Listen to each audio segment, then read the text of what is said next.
Insalata di radicchio e mele alla griglia con gorgonzola.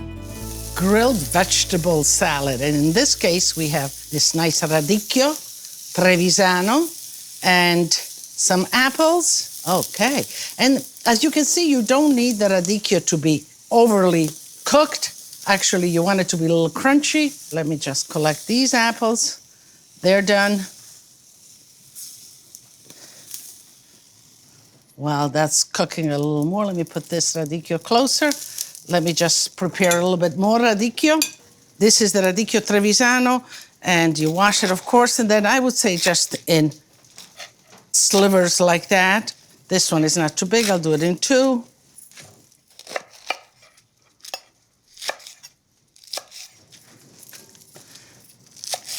Okay, just a little bit of salt here, oil, and we are ready to grill this one. So this is, okay, let me collect all of these pieces.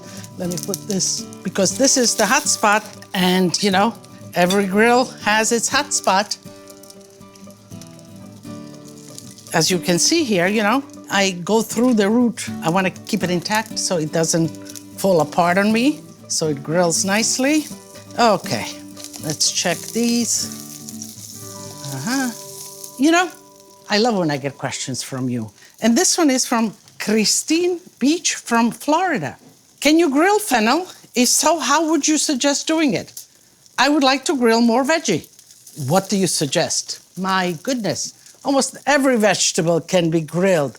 And fennel, almost just like this. You cut it in thin slices, a little bit of oil, salt, and you grill it. You can grill it crunchy, or you can grill it at a lower flame until it's soft. You can even cut a romaine salad in half, salt, oil, put half of it on here, grill it, and then you make your salad with it. So have fun. I think I am ready to make my salad here. So this is a great salad in the making. So let's do a little presentation here. Okay, so, you know, you cannot outdo nature no matter who you are as a chef. Nature is the prime ingredient. So if you have beautiful ingredients, half of your work is done. And if you just enhance natural beauty of the ingredient, you have yourself a beautiful presentation. And the rest is just putting it beautifully on the plate. Let's put the apples in the middle.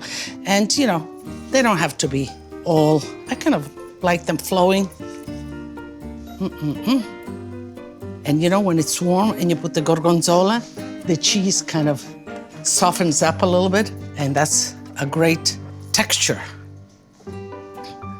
So here's the gorgonzola. And gorgonzola, you can put it on side like this, and they can help themselves. But you know, I like to crumble pieces of gorgonzola like that. So when they take a little piece of the radicchio, the apple, the gorgonzola kind of comes right out. And gorgonzola is blue cheese, not everybody likes it. So maybe keeping it on the side is a good idea. Okay, and this is just like that. So I'm gonna make the dressing, lemon juice and olive oil. I think I'm gonna whisk it a little bit, just give it a little bit of emulsification, if you will. So lemon juice, let me make the whole thing, and oil, just like that. A little bit of salt. And, okay. And again, you can put the dressing on the side, but a little bit goes. So let me start with the apples a little bit, just like that. Now the radicchio, just a little bit around like that. And whatever you have left over, put in a little bowl right on the side. Okay, I think this dish is finished, but I have to taste it, as I always do. Now, an apple, a little bit of the, okay, a little bit of cheese. Let me taste. The apple still has a little crunch, a little radicchio, a little of the cheese, all together.